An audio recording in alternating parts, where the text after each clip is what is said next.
নমস্কাৰ মৰমৰ দশম শ্ৰেণীৰ ছাত্ৰ ছাত্ৰীসকল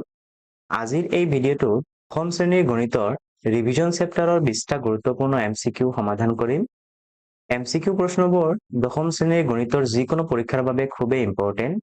কাৰণ পৰীক্ষাত মুঠ নম্বৰৰ প্ৰায় 50% নম্বৰ এমচিকিউ প্ৰশ্ন দিয়া থাকে এইটো ভিডিঅ'ত প্ৰতিটো প্ৰশ্ন সহজ সৰলভাৱে বুজাবলৈ চেষ্টা কৰিম আৰু লগতে কিছুমান শৰ্ট ট্ৰিক্স ব্যৱহাৰ কৰিম যাতে সকলোৱে এক্সামত ফুল মাৰ্কস লাভ কৰিব পাৰে গতিকে স্কিপ নকৰাকৈ ভিডিঅ'টো শেষলৈকে চাব ভিডিঅ'টো আৰম্ভ কৰাৰ আগতে যদি এতিয়ালৈকে চেনেলটো সাবস্ক্ৰাইব কৰা নাই তেতিয়াহলে চেনেলটো সাবস্ক্ৰাইব কৰি ল'ব আৰু লগতে বেল আইকনটো অন কৰি দিব যাতে পৰৱৰ্তী মেথছৰ ভিডিঅ' আপুনি মিছ নকৰে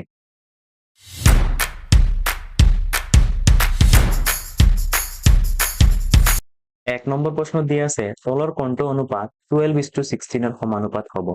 ইয়াতে চাৰিটা অপচনৰ ভিতৰত কোনটো অপচন 12:16 ৰ সমানুপাতত থাকিব ইয়াক সমাধান কৰিবলৈ আমি 12:16 ক আমি লঘিষ্ঠ আকাৰত প্ৰকাশ কৰিব লাগিব 12 আৰু 16 দুটা সংখ্যাকে আমি 4 ৰে কাটিব পাৰি 4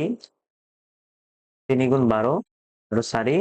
4 গুণ 16 তো 12 আৰু 16 ক 4 ৰে কাটিলে কিমান থাকে 3:4 বি অপচনত দিয়া আছে 3:4 গতিকে বি অপচনটো শুদ্ধ উত্তৰ দুই নম্বৰ প্ৰশ্ন দিয়া আছে তলৰ কোনবোৰ সংখ্যা ক্ৰমে সমানুপাতত আছে ইয়াতে প্ৰতিটো অপচনত আমাক চাৰিটাকে সংখ্যা দিয়া আছে আৰু এই চাৰিটা সংখ্যা ক্ৰম সমানুপাতত থাকিব নে নাই আমি উলিয়াব লাগে ক্ৰম সমানুপাতত থাকিব নে নাই উলিয়াবলৈ হলে আমি এই চাৰিটা সংখ্যাৰ প্ৰান্ত পদ দুটাৰ পূৰণফল উলিয়াম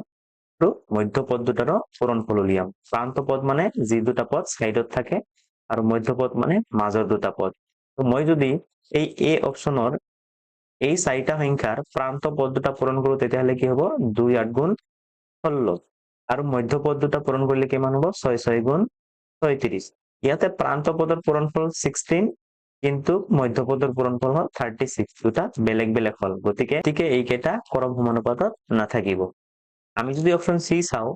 ইয়াতে প্ৰান্ত পদ দুটাৰ পূৰণফল কিমান হ'ব 3 * 6 3 6 গুণ কিমান হ'ব 18 আকৌ মধ্য পদ দুটাৰ পূৰণফল কিমান হ'ব 4 4 গুণ 16 ইয়াতে 16 আৰু 18 একে নহয় গতিকে সি অপচনৰ ক্ৰম সমানুপাতত নাই অপচন বি দি আছে 1 2 3 6 ইয়াতে মই যদি প্ৰান্ত পদ দুটাৰ পূৰণফল কৰো তেতিয়াহলে কি হ'ব 1 * 6 কৰিলে 1 6 গুণ 6 আৰু মধ্য পদ দুটাৰ পূৰণফল হ'ব কিমান 2 3 গুণ 6 ইয়াতে প্ৰান্ত পদৰ পূৰণফল 6 পালো আৰু মধ্য পদৰ পূৰণফল আমি 6 পাইছো গতিকে প্ৰান্ত পদৰ পূৰণফল আৰু মধ্য পদৰ পূৰণফল সমান সমান হলে ইয়াক ক্ৰম সমানুপাতত থকা বুলি কোৱা হয় গতিকে বি অপচন শুদ্ধ উত্তৰ 3 নম্বৰ প্ৰশ্নত দিয়া আছে যদি p directly proportional to q p = 8 হলে q 64 এতিয়া p = 4 তেন্তে q ৰ মান কিমান প্ৰশ্নত আমাক p আৰু q প্ৰত্যক্ষভাৱে বিচৰণ কৰা বুলি দিয়া আছে p directly proportional to q ইয়াৰ মানে হল যদি p বাঢ়ে তেতিয়াহলে q বাঢ়িব আৰু p ৰ মান যদি কমে তেতিয়াহলে q ৰ মান কমিব এটাই আনটোৰ লগত ডাইৰেক্টলি প্ৰপৰ্শনাল প্ৰত্যক্ষভাৱে বিচৰণ কৰি আছে p আৰু q ইয়াক সমাধান কৰিবলৈ আমি p আৰু q ৰ ভ্যালুবিলাক তালিকাত লিখিম প্ৰথমতে p ৰ মান 8 দিয়া আছে তো p ৰ সিধা সিধিকে মই 8 লিখিম আৰু q ৰ মান দিয়া আছে 64 গতিকে q ৰ মান লিখিম 64 নেক্সটত দিয়া আছে p = 4 গতিকে p ৰ সিধা সিধিকে মই 4 লিখিম p যদি 4 হয় তেন্তে q ৰ মান কিমান হ'ব এটো ওলাব দিছে তেতিয়াহলে q ৰ মান ইয়াতে কিমান হ'ব এইটো ওলাব দিছে তো আমি ইয়াতে q ৰ মানটো q বুলি ধৰি লম আৰু এই q টো আমাক ওলাব লাগে দুটা ৰাশি প্ৰত্যক্ষভাৱে বিচৰণ হয় তেতিয়া আমি এই মানবিলাক আমি হৰণ কৰিব লাগে 8/64 = 4/q এতিয়া যদি আমি বজ্ৰ পূৰণ কৰো তেতিয়াহলে কি হ'ব q * 8 8q হ'ব আৰু 64 * 4 এফালে হ'ব 64 * 4 আমি q ৰ মান ওলাব লাগে গতিকে q টো বাওফালে ৰাখিম 8 এইফালে পূৰণ হৈ আছে ইয়াক যদি সমান সমানৰ সফালে লৈ যাও এটো ইহতৰ লগত হৰণ হ'ব 64 * 4 / 8 8 ৰে 64 কাটিলে কিমান হ'ব 8 8 গুণ 64 গতিকে থাকিব 8 পূৰণ 4 আৰু 8 4 গুণ কিমান হয় 32 32 অপচন আছে অপচন ডি গতিকে ডি অপচন শুদ্ধ যেটো মেথডেৰে আমি অংকটো সমাধান কৰিলো এই মেথডটো অলপ দীঘলীয়া হয় কিন্তু পৰীক্ষাত আমি যিমান কম সময়ত এনসাৰ কৰিম সিমানে ভাল। গতিকে ইয়াৰ কাৰণে আমি ট্ৰিক্স ব্যৱহাৰ কৰিম। ইয়াত আমি প্ৰথমতে দেখিম যে পি আৰু কিউৰ মান প্ৰথমতে কিমান দিয়া আছে। প্ৰথমতে পিৰ মান দিয়া আছে 8 আৰু কিউৰ মান দিয়া আছে 64। তো 8ক কিহেৰে পূৰণ কৰিলে 64 হ'ব এইটো আমি ওলাব লাগিব। 8 কিমান গুণ 64? তো আমি জানো 8 8 গুণ কিমান হয় 64 হয়। 8 8 গুণ 64। এতিয়া ইয়াতে পিৰ মান কিমান দিয়া আছে 4 দিয়া আছে আৰু আমাক কিউৰ মান ওলাব লাগে। তো ইয়াতে পিৰ মানৰ লগত 8 পূৰণ কৰি কিউৰ মান ওলাই গৈছে। তো ইয়াতেও আমি পিৰ মানৰ লগত কি পূৰণ কৰিম 8 পূৰণ কৰিম। তো 4 8 গুণ কিমান হ'ব 32। তো কিউৰ মান কিমান হ'ব 32। অপশন ডি হ'ব শুদ্ধ উত্তৰ। 4 নম্বৰ প্ৰশ্নত দিয়া আছে 439ৰ বৰ্গ সংখ্যাৰ এককৰ স্থান কি হ'ব? প্ৰশ্নত আমাক দিয়া আছে 439 এই সংখ্যাটোক বৰ্গ কৰিবলৈ দিছে আৰু বৰ্গ কৰি যিটো সংখ্যা পাম সেই সংখ্যাৰ এককৰ স্থানত কি হ'ব? বৰ্গ কৰা মানে কোনো সংখ্যাক স্কয়াৰ কৰা আৰু স্কয়াৰ কৰা মানে কি এটা সংখ্যাক দুবাৰ পূৰণ কৰা। 439 into 439। তো যেতিয়া 439ৰ লগত 439 পূৰণ কৰিবলৈ যাম তেতিয়া বহুত ডাঙৰ এটা মান পাম আৰু এই মানটো উলিয়াবলৈ আমাক অলপ টাইম লাগিব। কিন্তু টাইম নোলোৱাকে আমি কেনেকে আনসাৰ ওলাম? আমি কি কৰিম এই 439 সংখ্যাটো যে আছে ইয়াৰ এককৰ স্থানৰ অংকটো আমি চাম। ইয়াৰ এককৰ স্থানত কিমান আছে 9। 9ক আমি দুবাৰ পূৰণ কৰি দিম 9 into 9। 9 9 গুণ কিমান হয় 9 9 গুণ হয় 81। 81ৰ এককৰ স্থানত কি আছে 1 আছে। গতিকে 439ক আমি যদি দুবাৰ পূৰণ কৰো এককৰ স্থানত কিমান হ'ব 1 হ'ব। Option number B. 5 নম্বৰ প্ৰশ্নত দিয়া আছে তলৰ কোনটো এটা বৰ্গ সংখ্যা নহয়। তো ইয়াতে অপশনত যি 4টা সংখ্যা আমাক দিয়া আছে এই 4টা সংখ্যাত কোনটো সংখ্যা এটা বৰ্গ সংখ্যা নহয় সেই সংখ্যাটো আমি বাছি উলিয়াব লাগে। তো বৰ্গ সংখ্যা হয় নাইবা বৰ্গ সংখ্যা নহয় এইবিলাক বুজিবলৈ আমি এককৰ স্থানৰ অংকবিলাক দেখিব লাগে। ইয়াতে কিমান আছে 3 আছে, ইয়াতে 9 আছে, ইয়াতে 4 আছে আৰু ইয়াতে 1 আছে। আমি জানো এটা সংখ্যাৰ শেষত যদি 2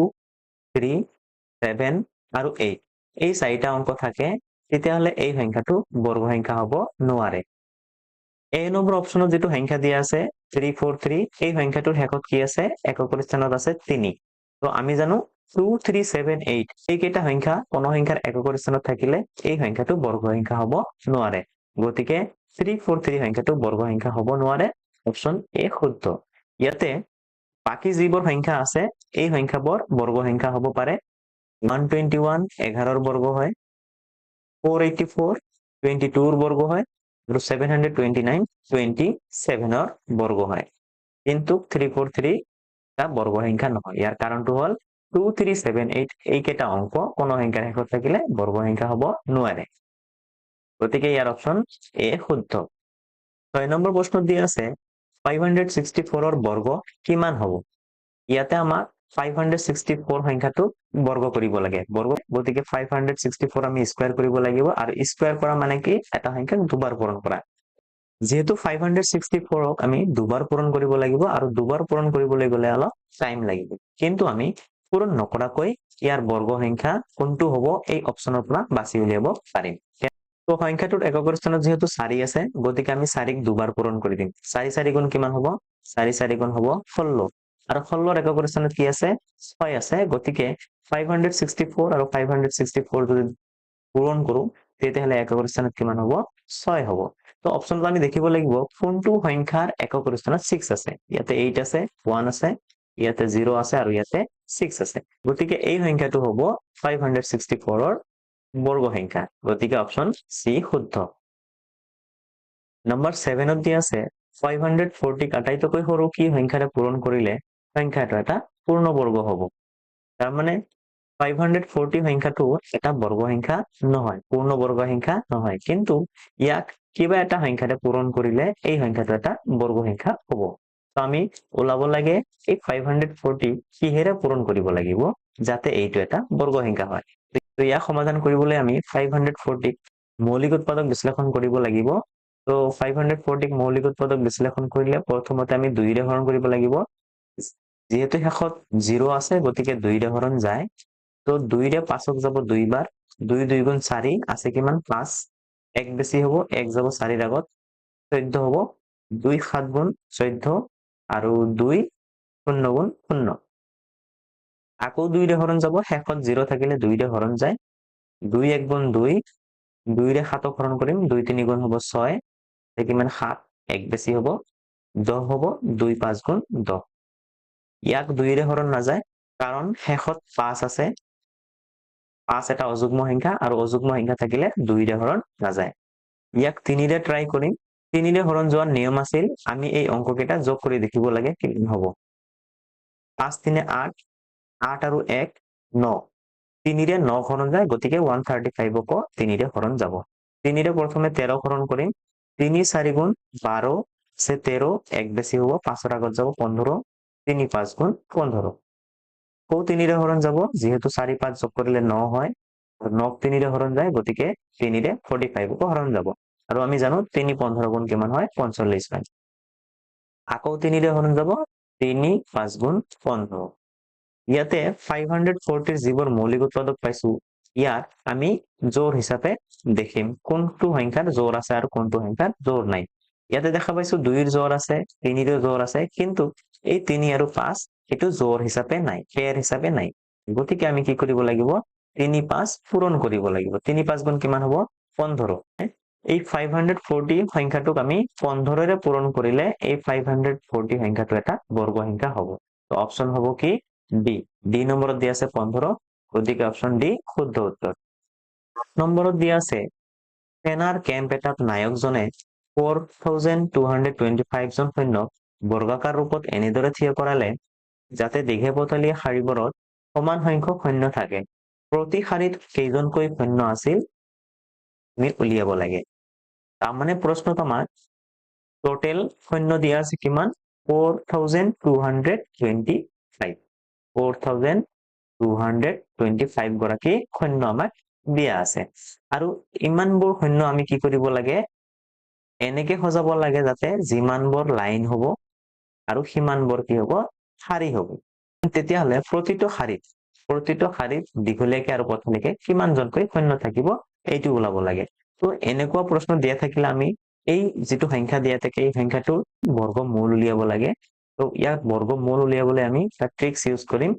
আমাক দি আছে 4225 ঠিক কোন সংখ্যাৰ শেষত যদি 5 থাকে ইয়াৰ বৰ্গমূলৰ একেবাৰে স্থানত কি হ'ব 5 হ'ব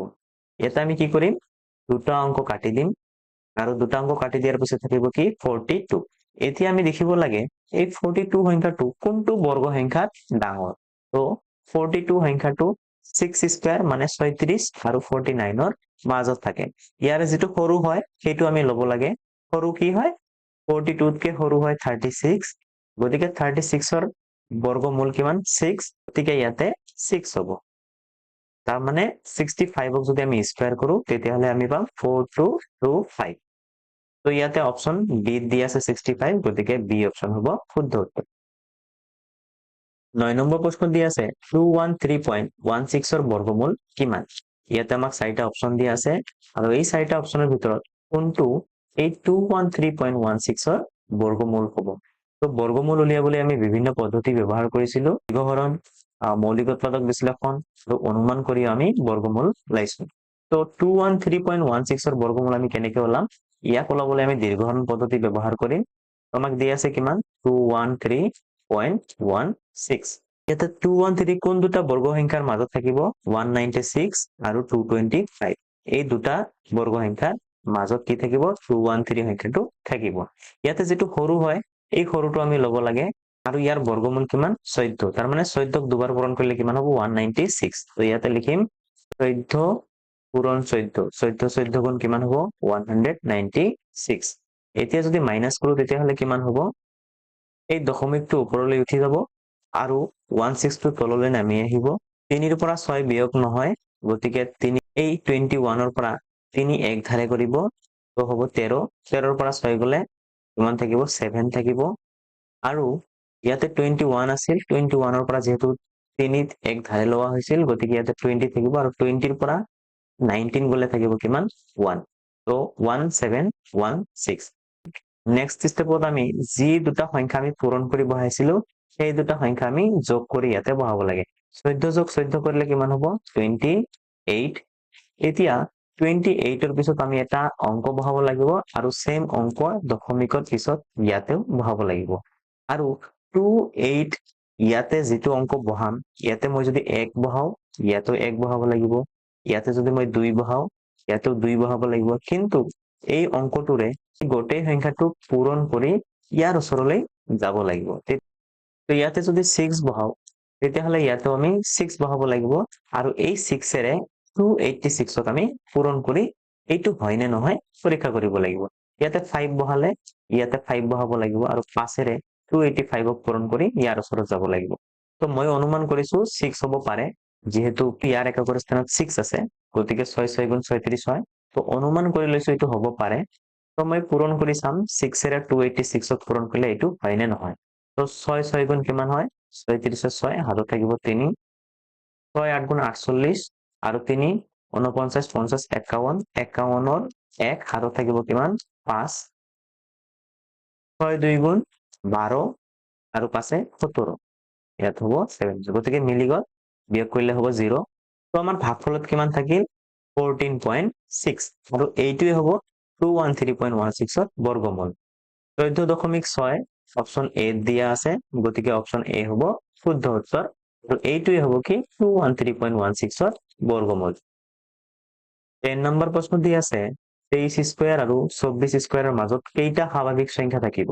প্ৰশ্নত আমাক 23 স্কয়াৰ আৰু 24 স্কয়াৰ দিয়া আছে তাৰ মানে 23 যদি বৰ্গ কৰো আৰু 24 যদি বৰ্গ কৰো এই বৰ্গ সংখ্যা দুটাৰ মাজত কেইটা স্বাভাৱিক সংখ্যা থাকিব আমি ওলাব লাগে তো এনেকুৱা ধৰণৰ প্ৰশ্ন যেতিয়া দিয়া থাকিব এটা যদি 23 থাকে আনটো দিয়া থাকিব 24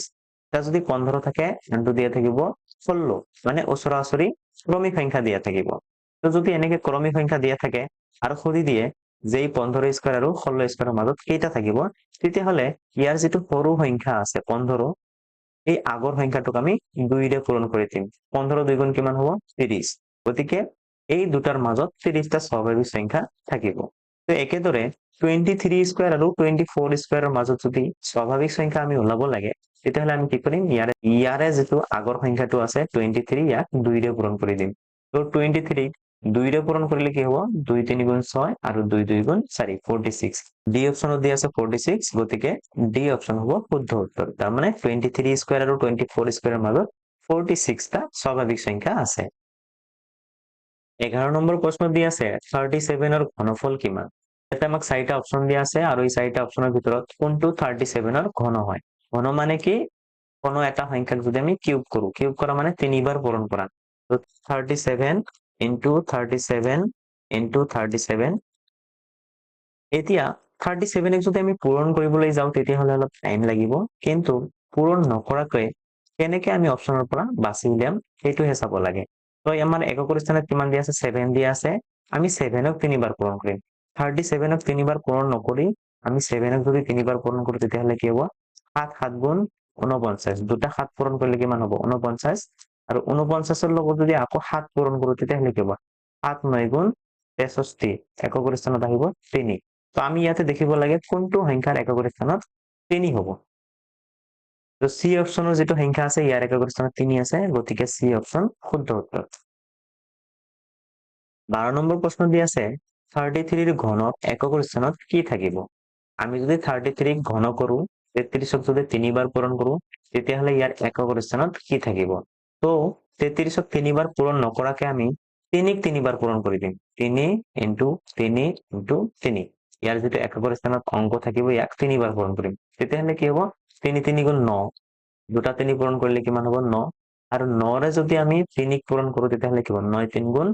27 27ৰ একৰ স্থানত কি আছে 7 আছে গতিকে 33ক যদি আমি 3 বাৰ পূৰণ কৰো একৰ স্থানত কি হ'ব 7 থাকিব 13 নম্বৰ প্ৰশ্ন দি আছে 2160 পূৰ্ণ ঘন পাবলৈ আটাইতকৈ সৰু কি সংখ্যাৰে হৰণ কৰিব লাগিব তো যেটো সংখ্যা আমাক দিয়া আছে এই সংখ্যাটো এটা পূৰ্ণ ঘন সংখ্যা নহয় কিন্তু ইয়াক কিবা এটা সংখ্যাৰে হৰণ কৰিলে এই সংখ্যাটো এটা পূৰ্ণ ঘন সংখ্যা হ'ব আৰু সেই সংখ্যাটো আমি ওলাব লাগে যে এই সংখ্যাটো কিহেৰে হৰণ কৰিব লাগিব তো ইয়াক সমাধান কৰিবলৈ আমি 2160ক মৌলিক উৎপাদক বিশ্লেষণ কৰিম ইয়াক মৌলিক উৎপাদক বিশ্লেষণ কৰিবলৈ হলে মই পোনপ্ৰথমে 2 ৰে হৰণ কৰিব লাগিব 2 ৰে যদি 21ক হৰণ কৰো তেতিয়াহলে কি হ'ব 2 10 গুণ 20 কিমান বেছি হ'ব 1 বেছি হ'ব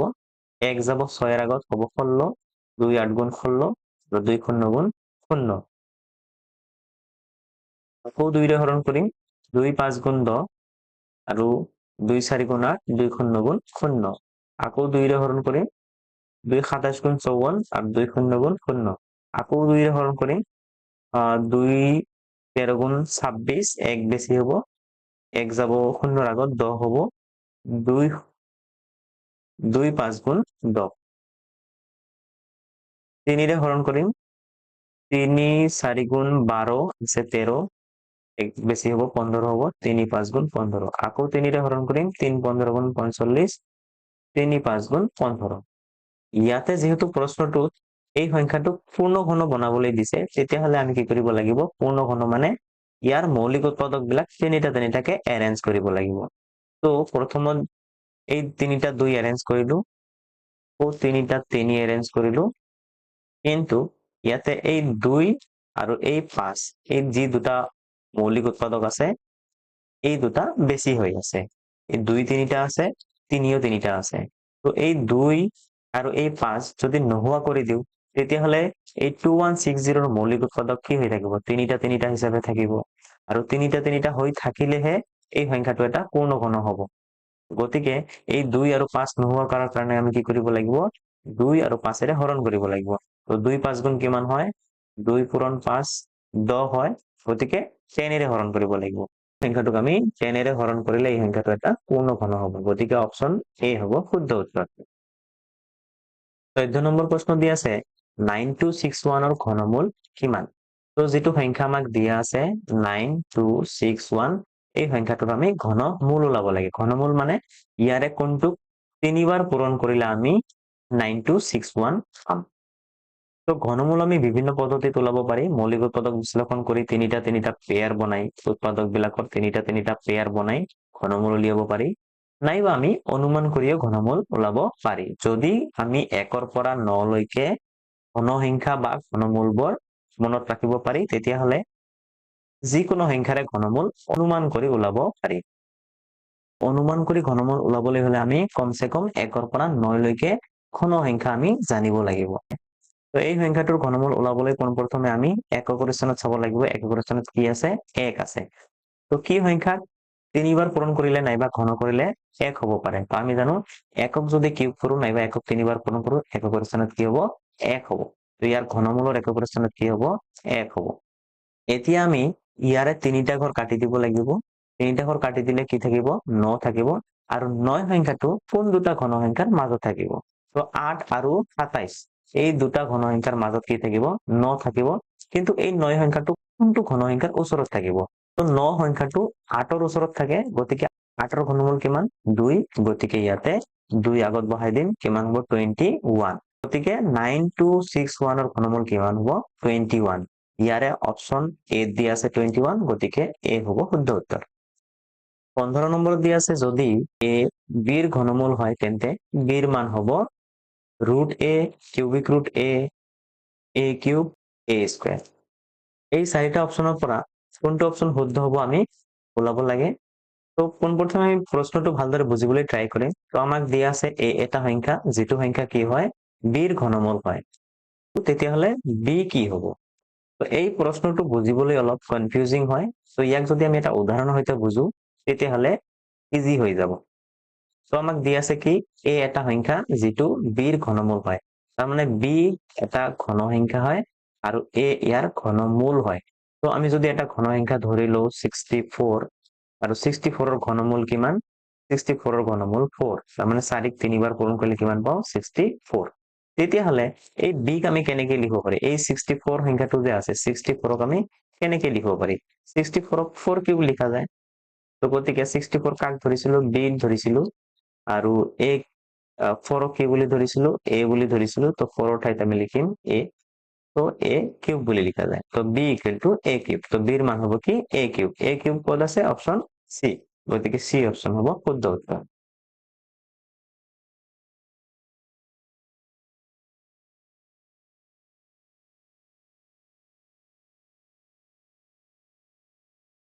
তো ইয়াতে এ এটা সংখ্যা দিয়া আছে যেটো সংখ্যা বিৰ ঘনমূল হয়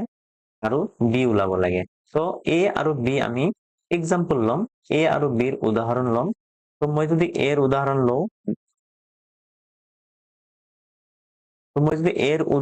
লওঁ 3, তো 3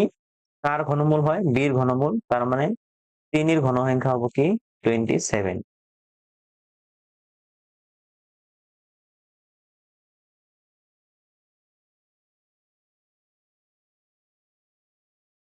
আমাক দি আছে এ বিৰ ঘনমূল হয়, তাৰ মানে বি এটা ঘন সংখ্যা হয় আৰু এ সংখ্যাটো এটা ঘনমূল হয়। তো আমি এটা তো বি আমি এটা ঘন সংখ্যা ধৰিলো 64, আৰু 64ৰ ঘনমূল কিমান হ'ব? 64ৰ ঘনমূল হ'ব 4। তাৰ মানে 4 কিউব কৰিলে কিমান হ'ব? 64 হ'ব। তাৰ মানে 4 কিউব কৰিলে কিমান হয়? 64 হয়। তো যেহেতু 4 কিউব কৰিলে 64 হয়, তাৰ মানে কি এ কিউব কৰিলে বি হ'ব।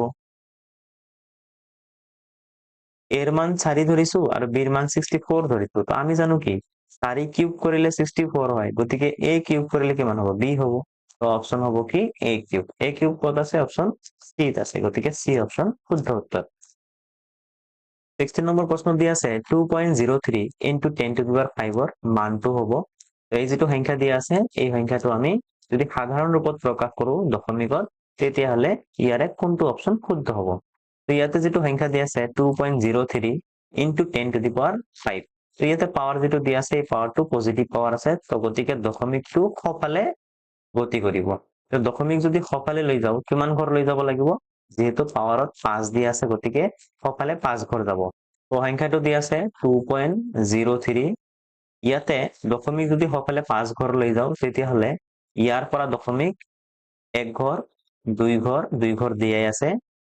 আৰু 3 ঘৰ কেনেকে বনাব লাগিব? ইয়াতে এটা 0 দি 3 ঘৰ বনালো, 3 ঘৰ হৈ গ'ল, আৰু এটা 4 ঘৰ, আৰু এটা 5 ঘৰ। দশমিক এই ইয়াৰ পৰা ইয়ালৈ গতি কৰিব। তো ইয়াতে দশমিক নোহোৱা হ'ব। তো দশমিক নোহোৱা হলে কেনেকুৱা হ'ব? 203,000। অপশন কোনটোত দিয়া আছে? সি। অপশন সি দিয়া আছে 203,000। অপশন সি শুদ্ধ উত্তৰ। 17 নম্বৰ প্ৰশ্ন দি আছে 0.000064 প্ৰামাণিক ৰূপটো হ'ল, তাৰমানে এই যিটো সংখ্যা দিয়া আছে এই সংখ্যাটো যদি প্ৰামাণিক ৰূপত প্ৰকাশ কৰো, তেতিয়াহ'লে ইয়াৰে কোনটো অপশন শুদ্ধ হ'ব? এই সংখ্যাটো আমাক দিয়া আছে আৰু এই সংখ্যাটো আমি প্ৰামাণিক ৰূপত প্ৰকাশ কৰিব লাগে। প্ৰামাণিক ৰূপত প্ৰকাশ কৰিবলৈ হলে যিটো দশমিক দিয়া আছে, এই দশমিকটো এনেকুৱা এটা স্থানত ল'ব লাগে যাতে এই দশমিকৰ আগত এটা ভেলু থকা মান থাকে। তাৰমানে 0 নহয়, 1 থাকিব পৰা হ'ব লাগিব, 1 নাইবা 1, 2, 3, 4, 5, 6, 7, 8, 9 এনেকুৱা টাইপৰ সংখ্যা থাকিব। তো এই যিটো দশমিক আছে, এই দশমিকটো আমি ইয়াৰ পৰা এই 6ৰ পিছত ল'ব লাগিব। তো যেতিয়া ইয়াতে ল'ম দশমিকটো, দশমিকৰ আগত যিটো 6 থাকিব, এই 6ৰ ভেলু আছে, গতিকে আমি এই দশমিকটো ইয়াৰ পৰা লৈ এই 6ৰ পিছত দিব লাগিব। তেতিয়াহ'লে কি হ'ব? 6.4 হ'ব। ইনটু এইবাৰ যিহেতু দশমিকটো ইফাল সিফাল কৰিছো, তো 10 to the power কিবা এটা মান হ'ব। দশমিকটো যিহেতু সফালে লৈ গৈছো, 10 to the power কি হ'ব? মাইনাছ কিমান ঘৰ গৈছে সফালে? 1, 2, 3, 4, 5, 6 ঘৰ গৈছে, গতিকে কি হ'ব? -6। তো এইটো কোনটো অপশনত আছে? 6.4 into 10 to the power -6, এইটো +6, ইয়াতে আছে -6, 6.4 into 10 to the power -6, গতিকে অপশন বি হ'ব শুদ্ধ উত্তৰ। 18 নম্বৰ প্ৰশ্ন দি আছে 20 PQ, 30 QR আৰু 40 RP সাধাৰণ উৎপাদকটো হৈছে এই 4টা অপশনৰ কোনটো ৰাশি এই 3টা ৰাশিৰ সাধাৰণ উৎপাদক হয় আমি উলিয়াব লাগে। তো সাধাৰণ উৎপাদক উলিয়াবলৈ হলে আমি এই যি 3টা ৰাশি আমাক দি আছে ইহঁতৰ উৎপাদক বিশ্লেষণ কৰিব লাগিব। তো প্ৰথমে দি আছে 20 PQ, তো 20 ভাঙিলে কি হ'ব? 2 10 গুণ 20, আকৌ 2 5 গুণ 10। তো 2 into 2 into 5, লগতে PQ আছে, P dot Q। আকৌ দি আছে 30 QR, 30 ভাঙিলে কি হ'ব? 2ৰে 15 বাৰ আৰু 3ৰে 5 বাৰ। তো হ'ব 2, 3, 5। ইয়াতে লিখিম 2 into 3 into 5। লগতে কি আছে? Q আৰু R আছে, তো ইয়াতে লিখিম Q dot R। শেষত দি আছে 40 RP, ইয়াতে লিখিম 40 RP। 40 ভাঙিলে কিমান হ'ব? 40 যদি আমি মৌলিক উৎপাদক বিশ্লেষণ কৰো, 2 20 গুণ 40, 2 10 গুণ 20, 2 5 গুণ 10, 2 2 2 5। 2 2 2 5 লগতে r আৰু p আছে ইয়াতে লিখিব লাগিব r ডট p এতিয়া আমি যিবোৰ মৌলিক উৎপাদক পাইছো এইবোৰৰ আমি মিল থকা বিলাক উলিয়াব লাগে সাধাৰণ মানে কি মিল থকা তো এই তিনিটাত মিল কি আছে ইয়াতেও 2 আছে 2 আছে 2 আছে এটাকে 5 মিল আছে তিনিটা লাইনতে 2 আৰু 5 আছে তো 2 পূৰণ 5 কৰিলে কিমান হ'ব 2 5 গুণ 10 তো অপশনত 10 কত আছে ডি নম্বৰত গতিকে ডি অপশন হ'ব শুদ্ধ উত্তৰ তাৰ মানে 20 pq 30 q আৰু 40 rp এৰ সাধাৰণ উৎপাদক হৈছে কি 10 19 নম্বৰ প্ৰশ্ন দি আছে p cube q cube minus 3 to the power 6 q cube divided by p cube q কিউবৰ ভ্যালু কিমান হ'ব হৰণৰ আগত যেটো ৰাশি আমাক দিয়া আছে সেই ৰাশিটোক এই হৰণৰ পিছৰ ৰাশিটোৰে হৰণ কৰিব লাগিব তো এইটোক হৰণ কৰি আনসাৰ ওলাব লাগে প্ৰশ্ন দি আছে p cube q cube minus 3 to the power 6 q cube যেহেতু হৰণ কৰিব লাগিব এইটোৰে তো এইটো তলত বহাব লাগিব p কিউব q কিউব এতিয়া ওপৰত দুটা ৰাশি দিয়া আছে এই দুটাকে আমি সেপাৰেটলি এইটোৰে হৰণ কৰিম তেতিয়াহলে কি হ'ব p cube q cube divided by p cube q cube এইটো divided by এইটো লিখিলো মাজত মাইনাস চিন দিম কো সেকেন্ড যেটো ৰাশি দিয়া আছে এইটোকো এইটোৰে হৰণ কৰি তেতিয়াহলে কি হ'ব p to the power 6 q cube divided by p cube q cube ইয়াতে এইটো আৰু এইটো সেম হয় গতিকে কাটিব পাৰি একবাৰ যাব সেম বস্তুৰে সেম বস্তু হৰণ কৰিলে কিমান হয় 1 হয় ইয়াতে থাকিব 1 মাইনাস ইয়াতে q কিউব আৰু q কিউব ক্যান্সেল হ'ব আৰু p to the power 6 আৰু p to the power 3 যেতিয়া কাটাকাটি কৰিম এই তিনিটা পিৰে ছয়টা পিৰ তিনিটা পি কাটি দিব গতিকে থাকিব কি তিনিটা পি p কিউব তো 1 minus p কিউব কত আছে অপশন নাম্বার সি গতিকে সি অপশন শুদ্ধ উত্তৰ 20 নম্বৰ প্ৰশ্ন দি আছে 14p আৰু 28p স্কয়াৰ q স্কয়াৰৰ গসাউ কিমান গসাউ মানে গৰিষ্ঠ সাধাৰণ উৎপাদক তাৰ মানে এই 14p আৰু 28p স্কয়াৰ q স্কয়াৰৰ সাধাৰণ উৎপাদক উলিয়াব লাগে ইয়াক সমাধান কৰিবলৈ 14p আৰু 28p স্কয়াৰ q স্কয়াৰৰ আমি মৌলিক উৎপাদক বিশ্লেষণ কৰিব লাগিব তো 14p যদি আমি মৌলিক উৎপাদক বিশ্লেষণ কৰো 14ক লিখা যায় 2 পূৰণ 7 আৰু লগতে আছে কি p আনফালে 28 p স্কয়াৰ q স্কয়াৰ দিয়া আছে 28ক ভাঙিলে কি হ'ব 2 ৰে 14 বাৰ যাব আৰু 2 ৰে 7 বাৰ যাব তো হ'ব কি 2 into 2 into 7 আৰু লগতে কি আছে p স্কয়াৰ q স্কয়াৰ মানে p দুটা আৰু q দুটা এতিয়া যেহেতু আমি গসাউ উলিয়াব লাগে তাৰ মানে এই দুটা লাইনত আমি সাধাৰণ উৎপাদকবোৰ বাছি উলিয়াব লাগে তো সাধাৰণ উৎপাদক মানে কি সেম কি আছে 2 আছে আৰু ইয়াতে 7 ও আছে আৰু লগতে এটা p ও কমন আছে গতিকে 2 7p যদি পূৰণ কৰো 2 into 7 into p তেতিয়া লিখিব 14p 2 7 গুণ 14 লগতে p অপশন এ দি আছে 14p গতিকে অপশন এ হ'ব শুদ্ধ উত্তৰ এইখিনিতে আজিৰ ভিডিওটো শেষ হ'ল পৰৱৰ্তী ভিডিওত আকৌ মেথছৰ এমসিকিউ প্ৰবলেম লৈ আহিবলৈ চেষ্টা কৰিম আপোনালোকে কোনটো চেপ্টাৰৰ এমসিকিউ বিচাৰে কমেন্টছত নিশ্চয় জনাব ভিডিওটো চোৱাৰ বাবে ধন্যবাদ আকৌ লগ পাম নেক্সট ভিডিওত